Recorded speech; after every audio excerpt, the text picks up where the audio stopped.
রাসূলের হাদিস 1444 বছর প্লাস বিশ্বনবী বললেন কি, আমার উম্মতেরা দুনিয়াতে এত পাগল হয়ে যাবে, তওবা করবে এ সময় পাবে না।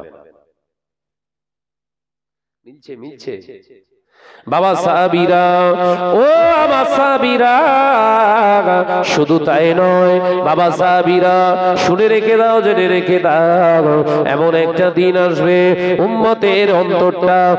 উম্মতের অন্তরটা হৃদয়টা এত পাষাণ্ড হয়ে যাবে, এত শক্ত হয়ে যাবে, এত নিষ্ঠুর হয়ে যাবে, পৃথিবীর জমিনে ইসলাম তাদের কাছে কোনো কিছুই মনে হবে না।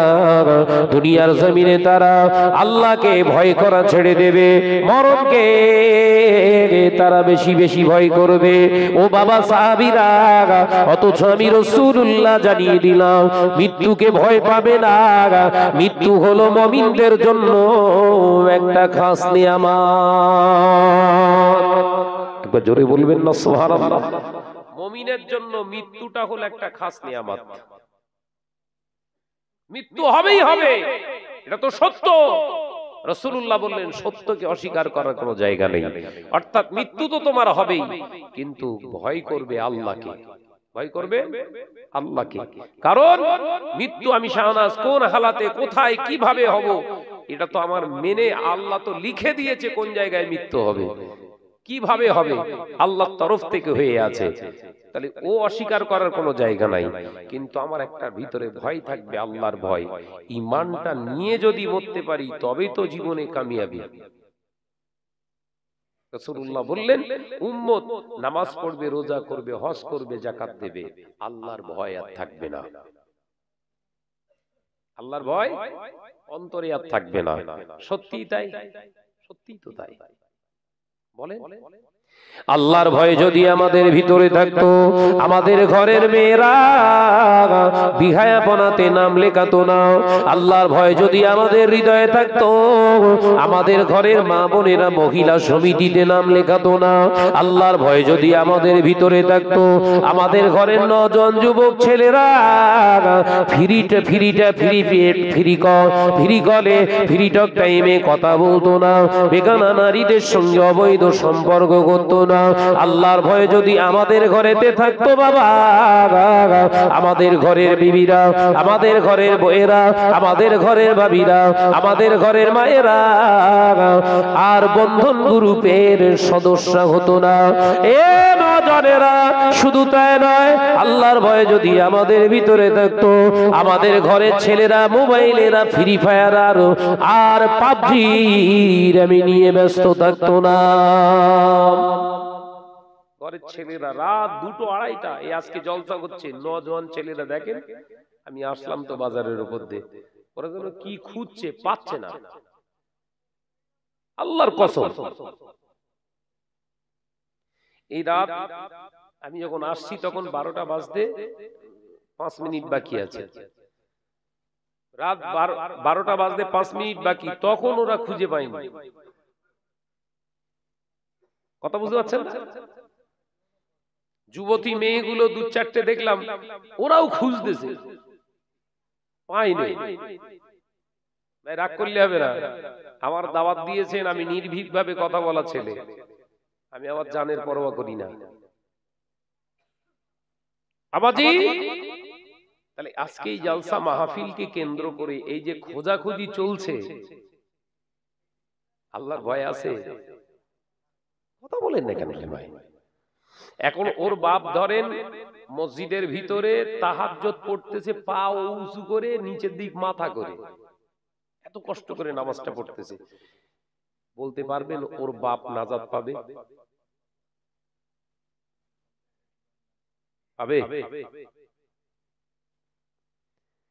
এ নজনেরা, আল্লাহ কোরআন পাকের ভিতরে জন্য জানিয়েছে, এ আমার বিশ্বাসী সম্প্রদায় বান্দাগণেরা, আমি আল্লাহ পাক জানিয়ে দিলাম, ইয়া আইয়ুহাল্লাযীনা আমানু, এ আমার বিশ্বাসী সম্প্রদায় বান্দা বান্দীরা, আমি আল্লাহ তোমাদের জানিয়ে দিলাম, কু আনফুসাকুম, তুমি নিজেকে জাহান্নামের আগুন থেকে বাঁচাও, নিজেকে জাহান্নামের আগুন থেকে বাঁচাও, ওয়া আহলিকুম নার, এরপরে তোমার দায়িত্ব হলো তোমার পাশে শয়ন করে তোমার বিবি, তাকে জাহান্নামের আগুন থেকে বাঁচাও। ওয়া আহলিকুম নার, এরপরে তোমার আমি আল্লাহ যে সন্তান আলাউলাদ দিয়েছি, তোমার সন্তান ছেলে মেয়েদেরকে জাহান্নামের আগুন থেকে তুমি বাঁচাও। ওয়া আহলিকুম নার, এরপরে তোমার দায়িত্ব হলো তোমার পিতামাতা যারা দুনিয়া জমিনে বেঁচে আছে তাদেরকেও জাহান্নাম থেকে বাঁচাও। ও আমার সাহাবীরা, আমি নবী আমার পাকা ঘর নাই, আমি নবী আমার একতলা ঘর আমি বাঁধতে পারিনি। পৃথিবীর জমিনে আমার বিবি একটা দুটো নয়, 11 জন বিবিকে নিয়ে আমি রাসূলুল্লাহ সংসার করলাম ইসলামের খাতিরে, ইসলামের জন্য। আমি নবী পৃথিবীর জমিনে আমার বিবিদেরকে আমি নতুন নতুন পোশাক দিতে পারিনি, ভালো ভালো খাদ্য খাবারও দিতে পারিনি, কিন্তু আমি রাসূলুল্লাহ আল্লাহ শুকর করে বলে যায় আমার একটা বিবির চেহারার বর্ণনা পৃথিবীর কেউ দিতে পারবে না।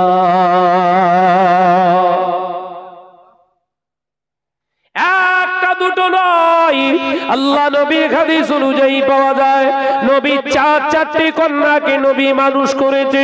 দামি দামি কোন ইউনিভার্সিটিতে পড়াতে পারে না, আমার নবী কোন স্কুলে পড়াতে পারে না, আমার নবী নিজের কন্যাদেরকে ভালো মাদ্রাসায় পড়াতে পারে না, আমার নবী নিজের কন্যাদেরকে দামি দামি পোশাক দিতে পারে না। 4টি কন্যাকে বিবাহ দিলে 2টি কন্যাকে দুবার করে 2 জায়গায় বিয়ে দিতে হয়েছে নবী। সেই 4টে কন্যাকে নিয়ে গর্ব করে ও আমার সাহাবীরা, আমি আমার 4টে কন্যাকে নিয়ে গর্ব করি। আমার 4টে কন্যার রূপ কেমন, যৌবন কেমন, তাদের চেহারার কালার কেমন, পৃথিবীর তার স্বামী ছাড়া আর কেউ দিতে পারে না। একবার জোরে বলে, একবার জোরে বলে। আর আমাদের এক পিস 12টার সময় খুঁজে পাচ্ছে না। আলোচনা বুঝতে পারেননি বোধহয়। আমাদের ঘরের মেয়ে লোকগুলো, ভাবিগুলো, বউগুলো প্রত্যেক সপ্তাহে ষাঁড়ের পাশে না বসলি ওর ঘুম হয় না। ওই 12-14 জন করে প্রত্যেক সপ্তাহে আছে না এসব দিক নিয়ে সব। হ্যাঁ হ্যাঁ হ্যাঁ, আহা,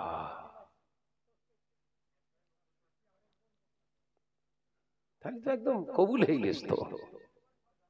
আবার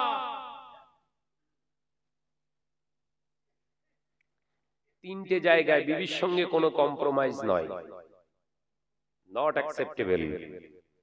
3টে জায়গায় কোনো মতে সমর্থন করবেন না।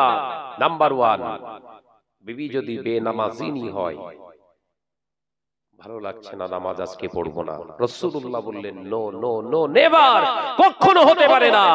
তোমার বিবি যতক্ষণ না নামাজ পড়ে ওরা হাতের খাওয়া স্টপ রাখো। নামাজ করলে জীবনে আর হাটগাছি জীবনে আর দেখা হবে না। কথা বলছেন না কেন?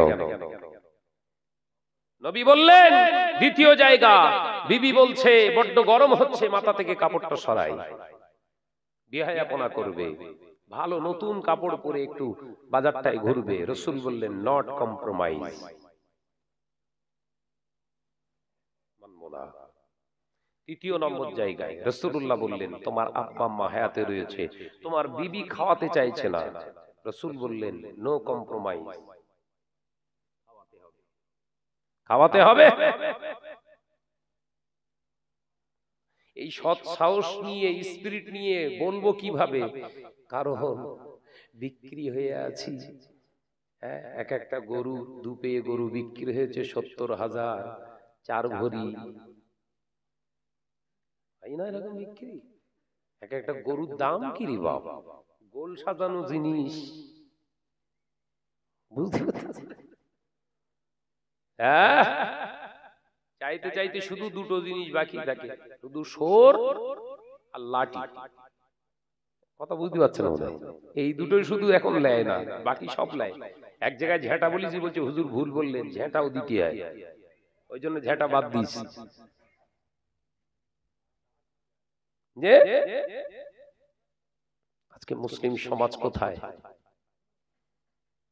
মুসলিম সমাজ কোথায়? আবার ওই মজলিসে, বিয়ের মজলিসে আমাদের মতো হুজুররাই যে দোয়া চাচ্ছে, আল্লাহ এই বিয়েকে কবুল করে নাও, আচ্ছা, হুজুরির কবরে বাস পড়বে না পড়বে না? কথা বলছেন না কেন? ফতোয়ার কিতাব দেখুন। কোন হারামের মজলিসে যে কোন আলেমে দিন দোয়া চাইতে পারবে না। আল্লামা হুজুর বলছেন সুদখোর মারা গেছে, ওর জন্য মাগফিরাতের দোয়া চাওয়া যাবে না। আমরা গড়ে জান্নাতে পড়ব, শুধু মালটা একটু বাড়ালি হয়, হ্যাঁ, টান মারবো জান্নাতে হিড় হিড় করে টানবে। যে আপনারা সব ঝিমিয়ে গেছেন কেন? অসুবিধা হচ্ছে নাকি? আরে ভাই, সবে তো একটু ঢুকলুম ভেতরে, পুরো ঘুগলে দেবো আজকে একদম। যে মহব্বতের সঙ্গে দরুদ আল্লাহুম্মা,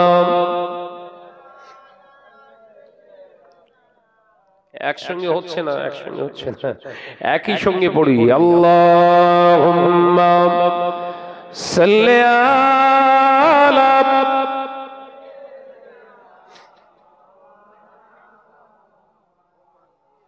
ওয়া আলা আলি।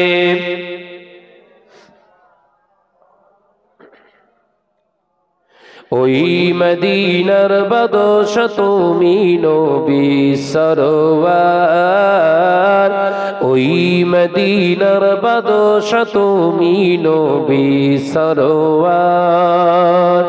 শান্তি মোরা পেলাম আজি ধুলি ধরার পর। একটু জোরে হবে না সুবহানাল্লাহ? একটু জোরে হবে না? ওই মদিনার বাদশা তুমি নবী সরওয়ার। আল্লাহুম্মা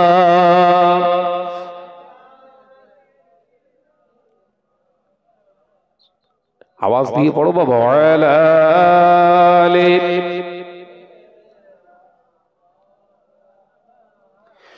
রোম পারস্য ইরাকে দিনে পৌঁছালে সবখানে, রোম পারস্য ইরাকে দিনে পৌঁছালে সবখানে।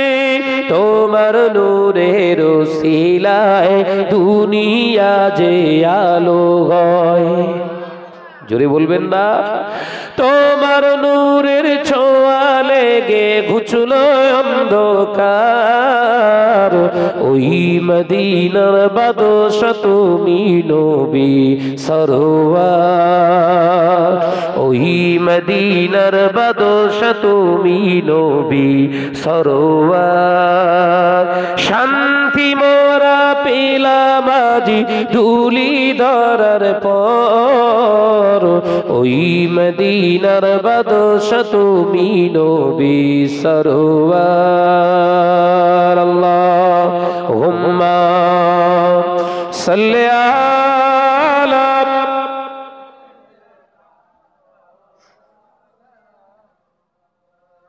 ওয়া আলা আলি।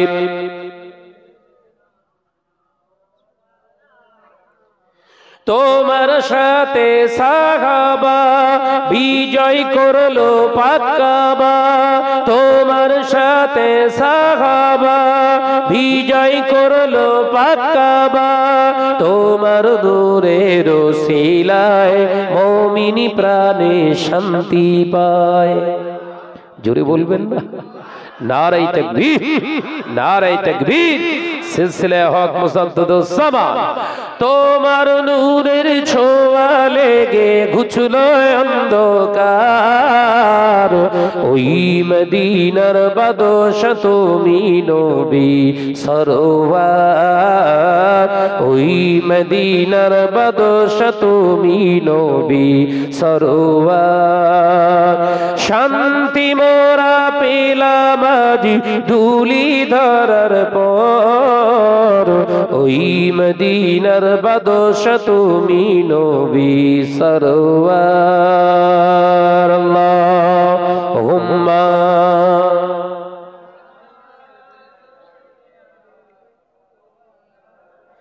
ওয়া আলা আলি।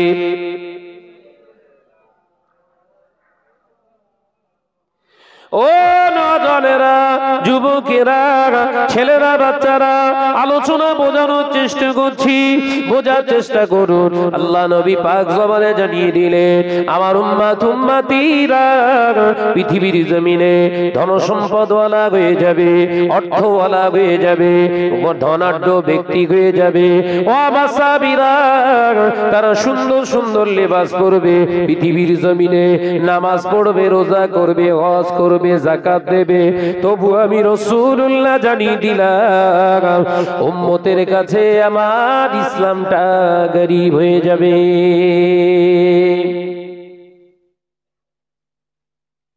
টাকাওয়ালা হবে মুসলমান, কিন্তু ইসলাম গরীব। মুসলমান ধনী, মুসলমানের কাছে ইসলামটা গরীব। হয়েছে না হয়নি? নামাজ আছে, রোজা আছে, হজ আছে, যাকাত আছে, ওই মুসলমানের কাছে যদি সুদের টাকা পাওয়া যায়, ওর কাছে ইসলামটা বড় না ছোট? বলেন বলেন বলেন বলেন। নামাজ আছে, রোজা আছে, হজ আছে, যাকাত আছে, দেখতে পাওয়া যায় বাবাজি ওই মুসলমানটা অপরের মাল গজব করে নেয়, অর্থাৎ আত্মসাৎ করে, পৃথিবীর জমিনে ওর কাছে ইসলামটা বড় না ছোট? নবী আমার দিন ও দুনিয়া বাদশাহ হাবিবুল্লাহকে, নবী জনাবে মুহাম্মদুর রাসূলুল্লাহকে সাল্লাল্লাহু আলাইহি ওয়াসাল্লাম পাক জবানে জানিয়েছিলেন, ও সাহাবীরা, আমি রাসূলুল্লাহ জানিয়ে দিয়ে গেলাম, পৃথিবীর জমিনে উম্মত দামি দামি লেবাস পরবে, দামি দামি লেবাস পরবে। ঘরের নারীরা সুন্দর সুন্দর নয়, দামি দামি পোশাক পরবে, অথচ দেখতে পাওয়া যাবে ময়দানের মাহশরে ওদেরকে উলাঙ্গিনী নারীদের কাতারে দাঁড়াতে হবে। আল্লাহ তাদেরকে দাঁড় করিয়ে দেবে উলাঙ্গ নারীদের অন্তর্ভুক্ত করে। নবী সাহাবীরা বললেন, হুজুর কেন? আল্লাহ নবী বললেন, বাবা সাহাবীরা, ওরা পোশাক পরবে ঠিকই দামি, ওই পোশাকটা তার হিজাব করার জন্য নয়, বরঞ্চ বেগানা পুরুষ যাতে দেখে পাগল হয় সেই জন্য পরবে। শুরু হয়েছে না হয়নি? যারে বলেন, একটা পোশাকের দাম 3000, 2500, 2000 টাকা। জামাটা পরছে হাতা লম্বা, কাছে গিয়ে দেখুন মশারি ছেঁড়া। ভুল বলতিস বোধহয়, মশারি কেটে দেয়, হাতা তৈরি করে দিয়েছে। মশারি খুব হালকা হয় না ঘন হয় গো? মশারি কেটে হাতা তৈরি করে রেখে দিয়েছে, যদিও হাতা লম্বা, যদিও কলা টলা, পেছনে আবার এক খাবলা কাটা। বিশ্বনবী বলে গেলেন 1444 বছর আগে, বাবা সাহাবীরা, উম্মতি দামি দামি দামি দামি লেবাস পরবে, কিন্তু হাসরের মাঠে তারা উলাঙ্গিনীদের কাতারে দাঁড়াবে। ছেলেগুলো প্যান্ট আর খুঁজে পায়নি, সব ছেঁড়া প্যান্ট পরতে। সব কথা বলেন না কেন? হ্যাঁ, যার যত ছেঁড়া তার নাকি দাম তত বেশি। আল্লাহু আকবার, কি সময় এলো রে বাবা! মদিনার মসজিদে নবী শরীফে আল্লাহ নবী 1 তারিখে বলেছিলেন, বাবা সাহাবীরা, মানুষের চাহিদাটা যখন হারামের দিকে যাবে বেশি, হালাল কাজটা তখন মানুষের ভালো লাগবে না, হালাল কাজটা মানুষ তখন আর পছন্দ করবে না। হারাম কাজ করে, হারাম জিনিস খেয়ে, হারাম জিনিস দেখে দেখে মানুষের অন্তরটা এতটাই খারাপ হয়ে যাবে, ওদের কাছে হালাল জিনিস আর ভালো লাগবে না। একটা মেয়ের যদি বলা হয়, কচি, আমি তোর এই ফুল হাতা এরকম মোটা কাপড়ের একটা করে দেই, আবার কেউ পরে কথা বলছেন না কেন? কিংবা ঘরের বউদের যদি বলা হয়, শাড়ি পরতেছো, শাড়িটা পরো, সবসময় মাথায় কাপড়টা দিয়ে থেকো, আর যেন পেট পিট না আলগা হয়ে থাকে, সবসময় গাড়ি এরকম দেয়া যায়? হালাল জিনিস নেবে না, নেবে না। আল্লাহ নবী দোজার বাদশাহ হাবিবুল্লাহি নবী জনাবে মুহাম্মদুর রাসূলুল্লাহি সাল্লাল্লাহু আলাইহি ওয়াসাল্লাম আল্লাহ নবীর কন্যা আম্মা জান ফাতেমা বড় হয়ে গিয়েছে। আল্লাহ নবী একদিন প্রস্তাব রাখলেন, ফাতেমা ও খাতুনে জান্নাত, আমি তোমার জন্য একটা ভালো পাত্রের সন্ধান পেয়েছি মা। আল্লাহ নবী যখন বললেন আম্মা জান, হযরতে ফাতেমা লজ্জায় মাথা তোলেন না। এত লজ্জা, কারণ কিতাবের ভিতরে যে জেলা খায়া ও শোবাতুম মিনাল ঈমান, লজ্জা হলো ঈমানের একটি শাখা। যে পুরুষটার, যে নারীটার লজ্জা নাই, ওর ভিতরে যে ঈমান আছে ওই ঈমানটা নিয়ে নাজাত সে পাবে না। আম্মা জান হযরতে ফাতেমা লজ্জায় লজ্জিত, এতটা লজ্জা পেয়ে গিয়েছে হুজুর আমার মাথা তোলেন না। আল্লাহ নবী বললেন, আমি তোমার আব্বা গো, ও মা ফাতেমা, আমি তোমার জন্য একটা পাত্রের সন্ধান পেয়েছি। পাত্রটার নাম বলছি, দেখো ও আমার ফাতেমা, আমি আমার সিদ্দিক আকবর আবু বকর সিদ্দিকের সঙ্গে যদি তোমার সংসার বাঁচিয়ে দিই, তুমি কি মা খুশি হবে? আম্মা জান হযরতে ফাতেমা রাদিয়াল্লাহু তাআলা আনহা ডুকরে কেটে ফেললেন। আল্লাহর নবী বুঝতে পেরেছেন আমার ফাতেমা রাজি নয়। একবার জোরে বলুন না সুবহানাল্লাহ। নবী বললেন, কন্যাদেরকে বিয়ে দেওয়ার সময় তিনটি আলামত বহিঃপ্রকাশ হবে। যদিও রাজি থাকে চুপ করে থাকবে, যদি মেয়েটা রাজি থাকে হেসে ফেলবে, তখন জানবে মেয়ে তোমার রাজি আছে। আর যদি কেঁদে ফেলে জানবে রাজি নেই। বিশ্বনবীর আব্বাজা, বিশ্বনবীর কলেজার টুকরি খাতুনে জান্নাত হযরতে ফাতেমা কেঁদে ফেলেছে। রাসূলুল্লাহ দ্বিতীয় পাত্রের নাম প্রস্তাব রাখলেন, ফাতেমা আবু বকরের সঙ্গে যদি সংসার না হয়, আমি রাসূলুল্লাহ আরো একটা পাত্রের প্রস্তাব রাখছি, দেখো আমার ওমর ইবনুল খাত্তাবের সঙ্গে যদি তোমার বিবাহ দিই, তুমি কি রাজি আছো মা? হযরতে ফাতেমা ডুকরে কেঁদে ফেললেন। আল্লাহ নবী প্রস্তাবটা প্রত্যাখ্যান করে দিলেন। আল্লাহ নবী নাকচ করে দিলেন। আবার একটা পাত্রের নাম করলেন, ফাতেমা আমার আব্দুল্লাহ ইবনে যায়েদের সঙ্গে যদি তোমার বিবাহ দেই, ও মা ফাতেমা তুমি কি সংসার বাঁচাবে? এ নওজোয়ান হযরতে ফাতেমা রাদিয়াল্লাহু তাআলা আনহা ডুকরে কেটে ফেললেন। আল্লাহ নবী বুঝলেন ফাতেমার সামনে এখন আর কিছু বলা যাবে না। আল্লাহ নবী ফিরে এলেন মদিনার মসজিদে নববী শরীফে, যে সাহাবায়ে কেরামদের লক্ষ্য করে বললেন, বাবা সাহাবীরা, যার যার বিয়ে করার ইচ্ছা আছে মদিনার 9 জন যুবকেরা বিবাহ করে নাও। কে কে বিয়ে করবে? সাহাবায়ে কেরামরা সব হাত তুলেছে। একবার জোরে বলবেন না সুবহানাল্লাহ। ভাই নবী খেয়াল করে, বিশ্ব নবী খেয়াল করে দেখে কিছু বুড়ো সাহাবী তারাও হাত তুলেছে। একবার জোরে বলবেন না সুবহানাল্লাহ। আরে বাবা, বিয়ে করার মুখ্য উদ্দেশ্য অন্য কিছু নয়, নবীর একটা সুন্নতকে আমল করবে। একবার জোরে বলুন। যে বিশ্বনবী যখন বলেছেন, সাহাবায়ে কেরামেরা আসহাবে সুফফা 70 জনের মতো সাহাবায়ে কেরাম থাকতেন, সেই জায়গাটা এখনো ঘেরা আছে। আমি দেখে এসেছি, আপনাদের নেক দোয়ায় ঘেরা আছে। তার ভিতরে যত সাহাবায়ে কেরাম ছিলেন সবাই হাত তুলেছে। তারা কারা? খাবার জোগাড় করার ক্ষমতা নেই তাদের, খাবার জোগাড় করার ক্ষমতা নেই।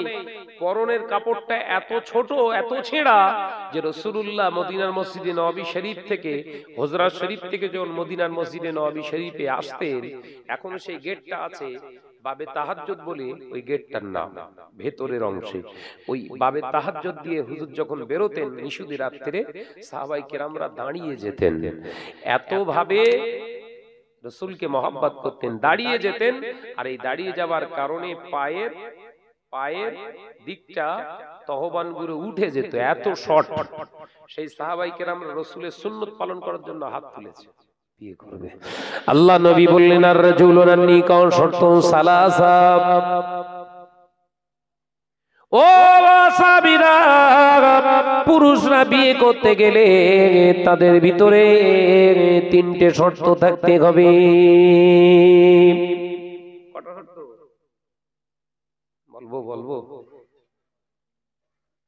আল্লাহ নবী জানিয়ে দিয়ে বাবা সাহাবীরা, এক নম্বর শর্ত হলো যে পুরুষটা বিয়ে করতে চায় ওকে জিজ্ঞাসা করো, বাবা ছেলে শুধু যৌবন ক্ষমতা থাকলে হবে না, দৈহিক ক্ষমতা থাকতে হবে।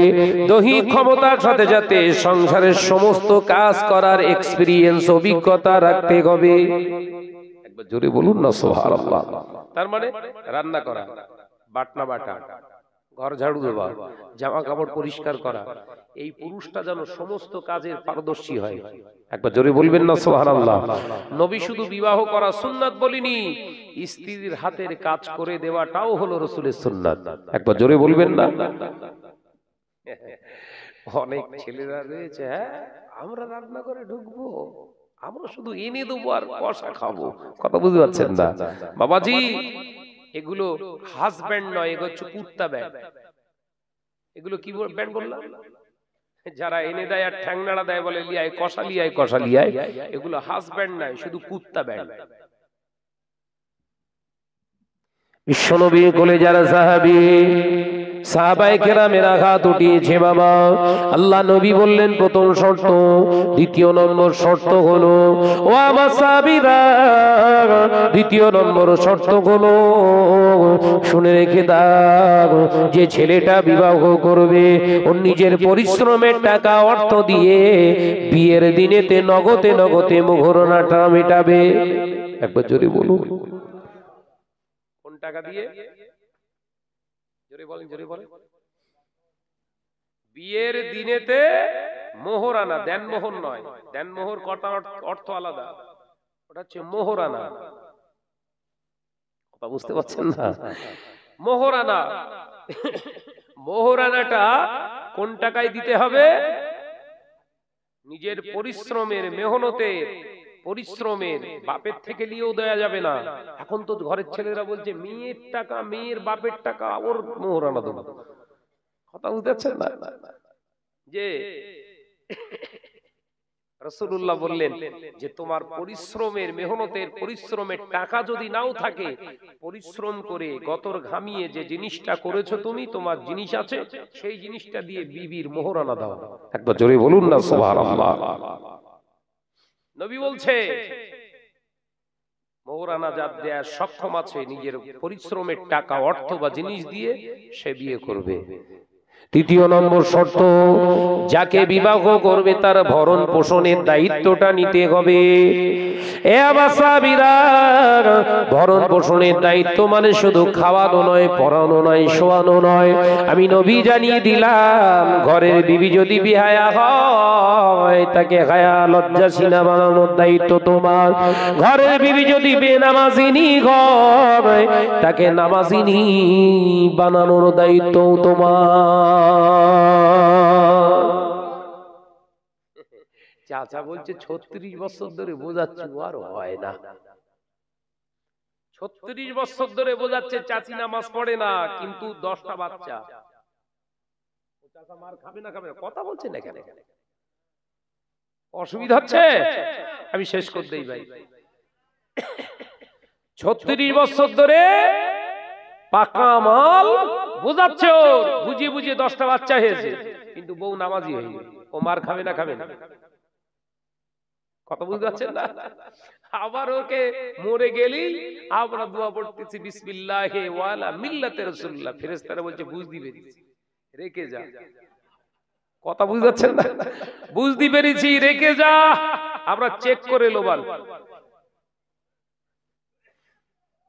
36টা বছর ধরে সংসার করছিস, বউকে এখনো সোজা রাস্তায় আনতে পারলিনি, আর ওয়ালা মিল্লাতে রাসূলুল্লাহ রেখে যা, আমরা দেখে লোবাল।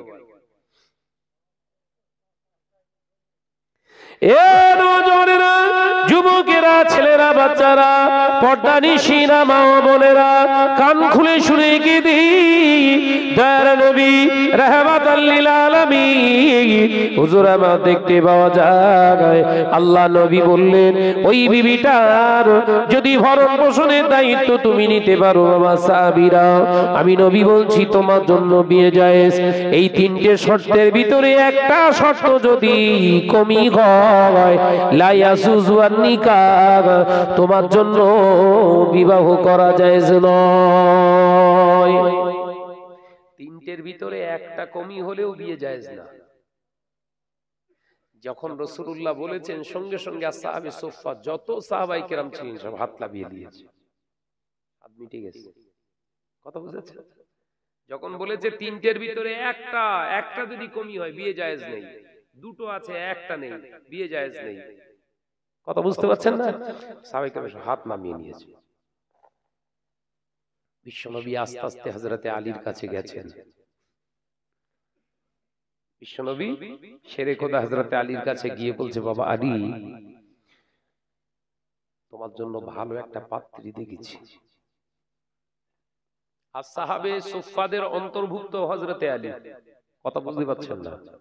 উনিও হিজরত করে এসেছে বাবা। বিশ্বনবীর সাহাবী হযরতে আলী চাচাতো ভাই। আল্লাহ নবী টুকটুক করে এসে বললেন, বাবা আলী, তোমার জন্য ভালো একটা পাত্রী দেখেছি, বিয়ে করবে? হযরতে আলী লজ্জায় মাথা হেট, বলতে পারছে না। আর আমাদের আলী গুলো বলছে এই মাসে যদি হয় ভালো, নইলে হাওয়া। কথা বলছেন না কেন? এই মাসে যদি হয় ভালো, নইলেও গেল। বিশ্বনবীর কোলে যারা সাহাবী, হযরতে আলী লজ্জায় মাথা হেট। কারণ নবী বলেছেন ঈমানের একটি অংশ হচ্ছে লজ্জা। একবার জোরে বলবেন না? আল্লাহ নবী দিন ও দুনিয়ার বাদশাহ হাবিবুল্লাহ গে নবী জনাবে মুহাম্মদুর রাসূলুল্লাহ সাল্লাল্লাহু আলাইহি ওয়াসাল্লাম হযরতে আলীর কাছে আবারো বললেন, বাবা আলী, এমন পাত্রী সন্ধান আর কোথাও পাবে না। ও আলী, তুমি কি পারো না ওই পাত্রীটাকে নিজের অর্ধাঙ্গিনী বানাতে? হযরতে শেরে খোদা আলী রাদিয়াল্লাহু তাআলা আনহু কোনো জবাব দিলেন না, চুপটি মেরে রইলেন। হুজুর আমার কোনো কথা বললেন না, লজ্জায় মাথা ঘেট। হযরতে আলীকে আল্লাহ নবী আবারও তৃতীয়বার বললেন, বাবা আলী, তুমি কি মোহরানা দিতে পারো না? মোহরানা দিতে পারবে না? শেরে খোদা হযরতে আলী বললে, ইয়া রাসূলুল্লাহ, হাবিবাল্লাহ, হুজুর আমি যে মোহরানা দেব, আমার গাটিতে কিছুই নাই, অর্থ নাই, টাকা নয়। আমি একজন মুহাজিরিন, আমি একজন হিজরত করনেওয়ালা। হুজুর আমার কাছে অর্থ বলে কিছুই নাই। আল্লাহ নবীর কোলে যারা সাহাবী হযরতে শেরে খোদা আলী কাররামাল্লাহু ওয়াজহাহুকে আল্লাহ নবী বললেন, বাবা আলী, মনে করে দেখো, তোমার অর্থ যদি নাও থাকে, তোমার পরিশ্রমের কোনো জিনিস কি তোমার কাছে নাই? সুযোগ দিচ্ছে রাসূলুল্লাহ, কিন্তু নিজের মেয়ের কথা বলছেন না, শুধু বলছে ভালো একটা কন্যা আছে, পাত্রী আছে। এই কথা বুঝতে পারছেন তো? রাসূলুল্লাহ একবারও বলছেন আমার মেয়ে ফাতেমা। হযরতে আলী অনেকক্ষণ চিন্তা ভাবনা করে বললেন, হুজুর আমার কাছে আছে তিনটা জিনিস। কটা জিনিস? গনিমতের মাল, তিনটে জিনিস আমার কামাই করা, অর্জন করা জিনিস আছে, পরিশ্রমের জিনিস, জিহাদের ময়দান থেকে আমি পেয়েছিলাম। হুজুর একটা হলো পানি খাওয়া চামড়ার মশক, পানির পাত্র। দ্বিতীয় নম্বর হচ্ছে তলোয়ার ভাঙা কিছু অংশ, আর তৃতীয় নম্বর হচ্ছে ঢাল ভাঙা কিছু অংশ। আল্লাহ নবী মুচকি হেসে বললেন, ওটাই আমার ফাতেমার জন্য মোহরানা নিলাম। একবার জোরে বলবেন না? বিশ্বনবীর কলেজার টুকরি খাতুনে জান্নাতের জন্য বললেন, ওইটাই আমার ফাতেমার জন্য, এবার নাম প্রকাশ করছে, আমার ফাতেমার জন্য ওইটাই আমি মোহরানা নিলাম। তাহলে রাসূল এখানে শেখাচ্ছেন, কন্যার বাপ যারা হবে এদের উচিত বিয়ের দিনেতে জামাইয়ের কাছ থেকে মোহরানাটা চেয়ে নেওয়া। বলেছিলাম ওয়াজ কিন্তু বোঝার জিনিস, কাহিনী বলছি না, ভালো করে ফলো করুন। শরীয়তকে শেখার জন্য আলেমদেরকে দাওয়াত করেছেন।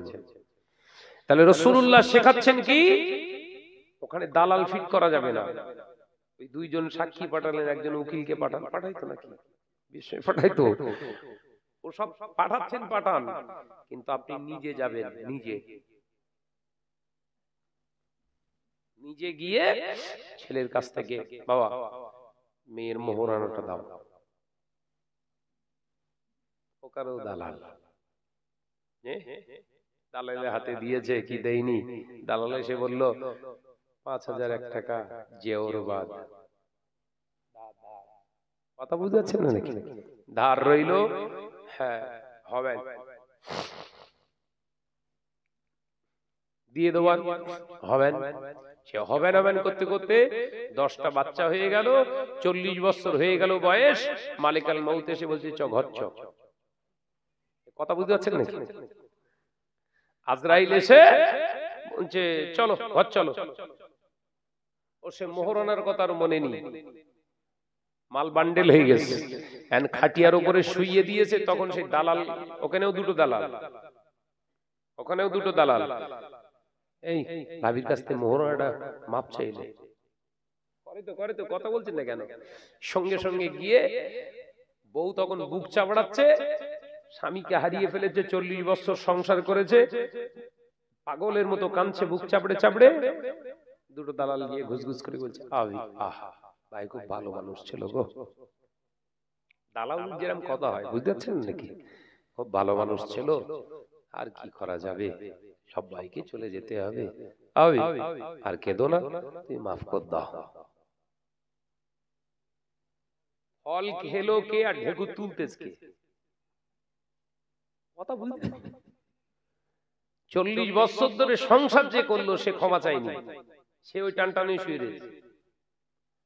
আর এখনকার মেয়েও তো ওই রকম চালাক, কথা বুঝতে পারছেন? ওই রকম তো চালাক। ও বলছে দেখতে পেলো তো লোক চারিদিক রয়েছে, কিন্তু না বলা যাবে না, মাফ করবো না এই কথা বলা যাবে না। তবে এখানে মারির মার একটা মারি, ভেবে চিন্তে আল্লাহর রাস্তে মাফ করে দিলাম, আল্লাহর রাস্তে মাফ করে দিলাম, আল্লাহর রাস্তে মাফ করে দিলাম।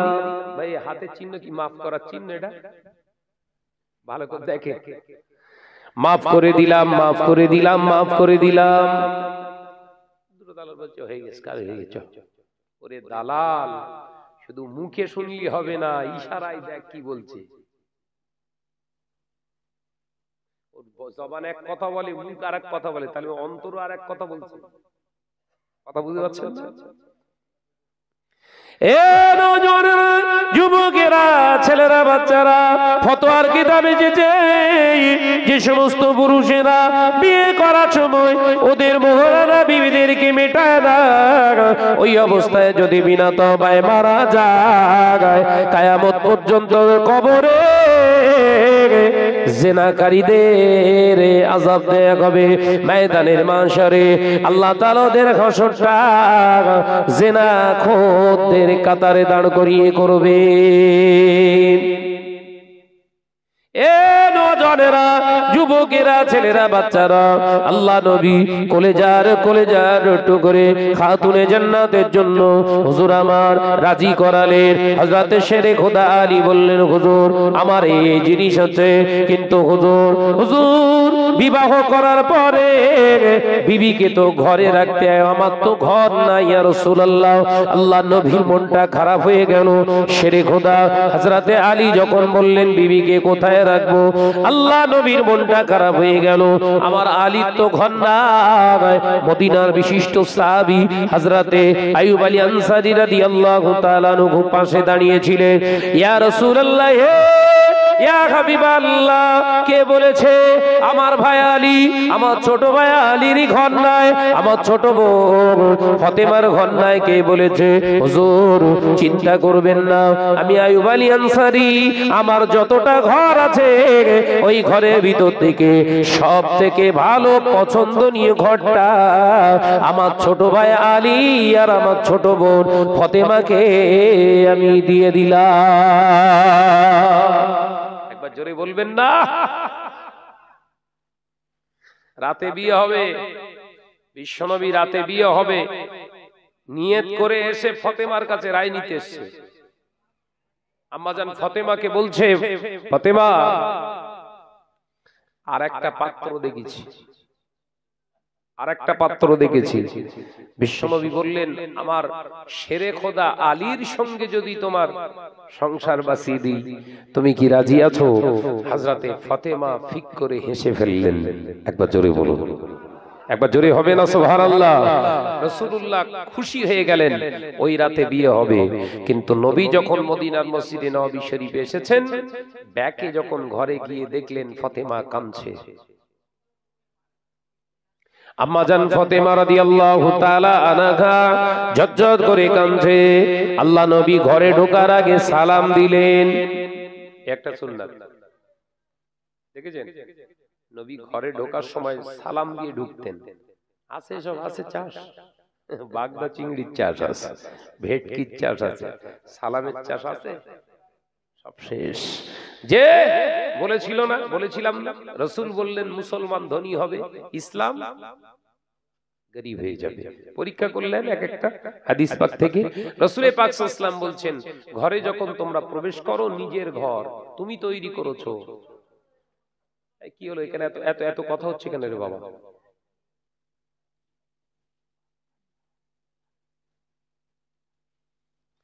বাবাজি, বিশ্বনবী বললেন ঘরে যখন ঢোকো ঘরে ঢুকবার আগে সালাম দাও।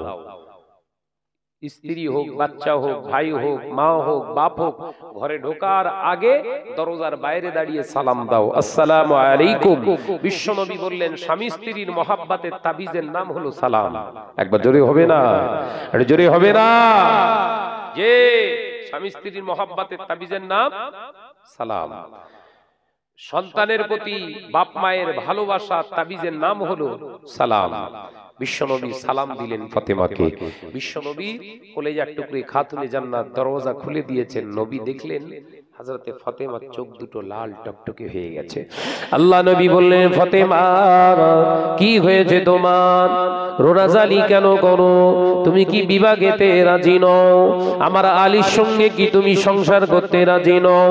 হযরতে ফাতেমা বললেন না আব্বাজান, আমি সেজন্য রোনাজানি করি না।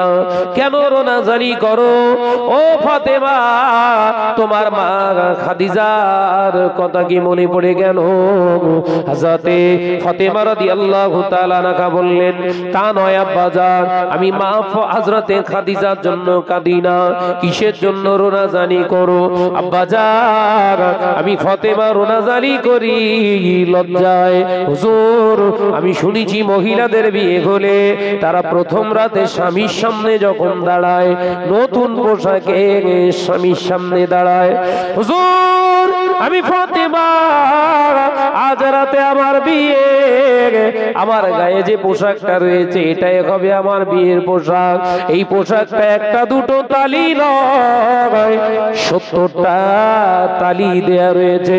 আমি তালি দেয়া পোশাক পরে আমার হবু স্বামী আলীর সামনে কি করে দাঁড়াবো? এই লজ্জায় আমি ফাতেমা কাঁদছি। চিন্তা করতে পারছেন? আল্লাহর নবী মনটা খারাপ হয়ে গিয়েছে। নবী আমার চোখ দিয়ে পানির টুসা গড়ায়। আল্লাহ নবী বলেছিলেন ফাতেমা রোনাজানি করিস না বা, আমি তোর বাপ বড় গরিব, তুই গরিব বেটি, তুই গরিব বেটি। এ ফাতেমা, তোর বাপ গরিব, গরিব বাপের গরিব বেটি। ফাতেমা, তোমার ওই 70টা তালি দেওয়া পোশাকের বিনিময়ে ইজ্জতকে যদি আবরু করি, সতীত্বকে যদি হিসাব করি, তুমি তোমার সামনে তোমার স্বামীর সামনে উপস্থাপন করতে পারো। ফাতেমা, আমার আল্লাহ তোমার প্রতি খুশি হয়ে ওই 70টা তালি দেয়া পোশাকের বিনিময়ে ময়দানের মাহশরে আমার আল্লাহ তোমার সমস্ত নারী থেকে 70 গুণ মর্যাদা আল্লাহ বাড়িয়ে দেবে। একবার জোরে হবে না? ইসলামে তালি দেওয়া পোশাকের কোনো অবমাননা করে না। শরীয়তের বিধান হলো যদি কোনো জায়গায় ফেটে যায় সেটা সেলাই করে পরতে পারেন, তালি দিয়ে পরতে পারেন, কিন্তু ছেঁড়া পোশাকে নামাজ পড়া হচ্ছে মাকরুহ। জানেন না বোধহয়? সেই জন্য হানাফি মাযহাবের মাসলাক অনুযায়ী, ফতোয়া অনুযায়ী, এই যারা হাফ শার্ট পরে নামাজ পড়ে, এরকম গেঞ্জি পরে যারা নামাজ পড়ে, এদের নামাজগুলো সব মাকরুহ। আর মাকরুহ শব্দের অর্থ কি জানেন? মাকরুহ শব্দের অর্থ হলো পছন্দ নয়। এই কথা বুঝতে পারেন? আমি বোঝাতে পারছি কি? মাকরুহ শব্দের অর্থ কি? পছন্দ নয়। কার পছন্দ নয়? আল্লাহর পছন্দ নয়। কার পছন্দ নয়? নবীর পছন্দ নয়। কার পছন্দ নয়?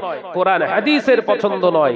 আল্লাহ রাসূলের যদি পছন্দ নয় আর আপনি যদি সেটা চালিয়ে যান, কাজটা ভালো হচ্ছে বলে মনে হয়? কিছু কিছু আবার বাপ চাচারা রয়েছে, তারা বলে ওই তামাক খাওয়া, বিড়ি খাওয়া ওটা তো মাকরুহ। আমি মাকরুহ মানে কি হারা চাচা? না না, মোটামুটি চলে। ফতোয়া দিচ্ছে, সাবধান হন, খবরদার খবরদার। রাসূলুল্লাহর সুন্নাত চেটে খাওয়া সুন্নাত আদায় করেন, দাঁত পরিষ্কার রাখা রাসূলের সুন্নাত, এটাও করুন। কথা বুঝতে পারছেন? চেটে খাওয়া যেমন সুন্নাত আদায় করছেন, তাহলে দাঁত পরিষ্কার পরিচ্ছন্ন রাখাটা হচ্ছে রাসূলের সুন্নাত। পাঁচ ওয়াক্ত নামাজে হুজুর আমার মিসওয়াক করতেন, আজও আছে। মক্কাতুল মুআজ্জামা মদিনাতুল মুনাওয়ারায় নামাজ, হাজী সাহেব ওযু অবস্থাতে আছে, ওযু করবে না, তো পকেটে তার মিসওয়াক আছে, ওই অবস্থায় দেখা যাচ্ছে কাতারে দাঁড়িয়ে গেছে, মুয়াজ্জিন সাহেব তাকবীর দিচ্ছে, ইকামত দিচ্ছে, ওই অবস্থায় পকেট থেকে বার করে দুবার এরকম ঘষে নিল।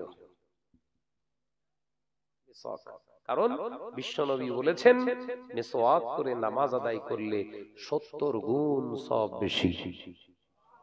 একবার জোরে হবে না? সাবধান হন। আল্লাহ আমাদের সকলকে খাতিমা বিল খায়র নসিব করেন, বলুন আমিন। আরো জোরে বলি আল্লাহুম্মা আমিন। দরুদ শরীফ আল্লাহুম্মা।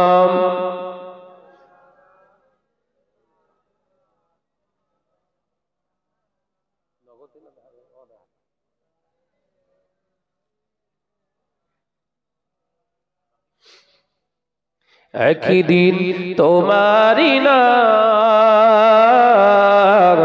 মসজিদে হবে এলান, একদিন তোমারি নাম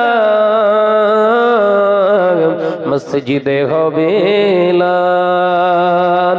তৈরি থেকো, তৈরি রেখো খবরের মাল সামান। জোরে হবে না? জোরে হবে না? গজলটা আমি বলবো। মসজিদে কাজ হচ্ছে বাবাজি, সিমেন্ট দরকার। বলেন কোন সোনার মানিক আছেন 5 বস্তা সিমেন্ট দেবেন? দোয়া করে যাব। বহু রাস্তা আপনাদের এখানে এসেছি আমি প্রথম। বলেন কোন সোনার চাঁদ মানিক আছেন 5 বস্তা সিমেন্ট দেবেন, ওয়াদা করবেন। সাদগায়ে জারিয়া, হালাল টাকা থেকে, হালাল মাল থেকে আপনি দেবেন। বলেন আছেন? সোনার চাঁদ মানিক কে আছো বলো, শিগগিরই বলো। একজন হাত তোলেন আল্লাহর রাস্তায় যে ভাইজান আমি দেবো। কি নাম ভাই? আজহারউদ্দিন, মোহাম্মদ আজহারউদ্দিন ভাই আমার 5 বস্তা তোমার ঘরের জন্য সিমেন্ট দেবে, ওয়াদা করেছে। রব্বুল আলামিন ফেলে দেবেন না, এ দানকে কবুল করো। এ দানের ওসিলায় আল্লাহ আমার ভাইয়ের কাজ কারবারে, ব্যবসা বাণিজ্যে, হালাল রুজিতে বরকত দিন। বলি আল্লাহুম্মা আমিন। আরেক জোরে বলি আল্লাহুম্মা আমিন। নারে তাকবীর। মাশাআল্লাহ। আরেকজন দেন 5টা বস্তা, 5টা বস্তা আরেকজন দেন। দ্বিতীয় নম্বরে বহু টাকা পয়সা ডাক্তারে খায় বাবাজি, হিসাব নাই, ডাক্তারের কাছে দিয়েছেন আর পাওয়া যাবে না, কিন্তু আল্লাহর ঘর মসজিদে দিয়ে দেবেন, এ টাকা আপনার বিফলে যাবে না, হাসরের মাঠে নেকি হয়ে যাবে। বলে দ্বিতীয় নম্বরে কে দেবে? সোনার চাঁদ মানিক। কি নাম? সোনা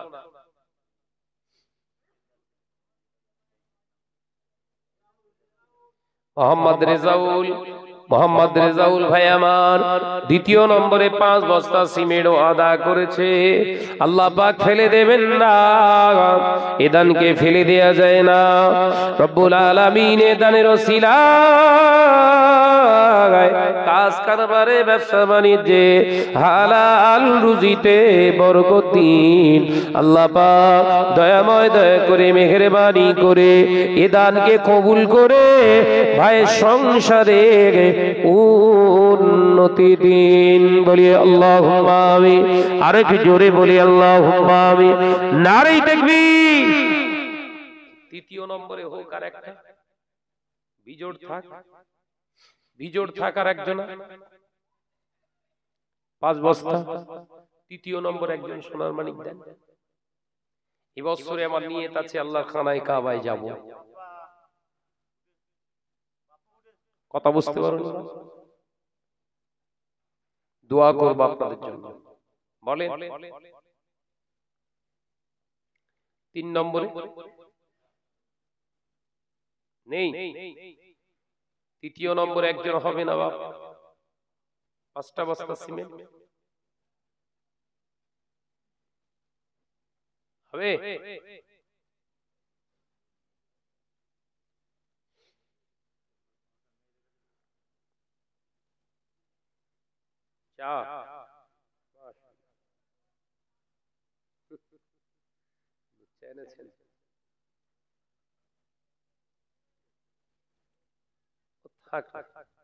বাবাজি হবে না? তৃতীয় নম্বর একজন দেয়। তৃতীয় নম্বরে একটা হবে না? বড় আশা করে আপনাদের কাছে চাইছি, হবে না? টাকা ভালো, পয়সা ভালো, এ আরো ভালো সোনা। টাকা ভালো, পয়সা ভালো, এ আরো ভালো সোনা। মরে গেলে পাবি রে বান্দা বাঁশবাগানের কোনা। ঘি খাও, পোলা খাও, ভস্য হয়ে যাবে। আরে আল্লাহর ঘরে দান করলে কবরেতে পাবে। নারে তাকবীর, নারে তাকবীর, নারে তাকবীর। তৃতীয় নম্বরে দেন একজন আর একজন। তৃতীয় নম্বরে 5টা বস্তা সিমেন্ট দাও বাবা, আল্লাহর রাস্তায় দাও। শেখ বজলুর রহমান ভাই আমার তৃতীয় নম্বরে নিয়ে যে থাকতে পারে না। আল্লাহ পাক আমার বজলুর ভাইয়ের দানকে কবুল করুন। আল্লাহ দানের ওসিলায় আল্লাহ তোমার খানায় কাবার মেহমান বানিয়ে নিও। বলি আল্লাহুম্মা আমিন। আরেক জোরে বলি আল্লাহুম্মা আমিন। নারে তাকবীর। মাশাআল্লাহ। 3 বস্তা করে কে কে দেবেন? হাত তোলে। 3 বস্তা বাবাজি, 3টে বস্তা। আমার মা বোনেরা যারা পর্দানিশিনা রয়েছে 1 বস্তা 2 বস্তা তারা দিতে পারে, অসুবিধা নেই। 1 বস্তা করে দেবে, 2 বস্তা করে দেবে। ওদের তো আবার দেওয়ার খুব সুবিধা হয়ে গেছে, ওরা সব আবার এই ভান্ডার পেয়েছে না। কথা বলছে না কেন? ভান্ডার যে কোন কোন মাসে ডবল ঢোকাচ্ছে, আবার 2 মাসের একসঙ্গে, মানে 1000। যে বলো কে আছো বাবা, 3 বস্তা করে সিমেন্ট দাও। সোনার মানিক নেই, 3 বস্তা দেবে। হাত উঁচু করো। 3 বস্তা যদি না পারেন 2 বস্তা দেন। এখন কত? 350। বেশি দাম নয়, 350 টাকা করে বস্তা দাও। 2 বস্তা কে কে দেবেন? হাত তোলে। 2টো বস্তা হবে। জিকির করেন তো, কালেমা লা ইলাহা ইল্লাল্লাহ।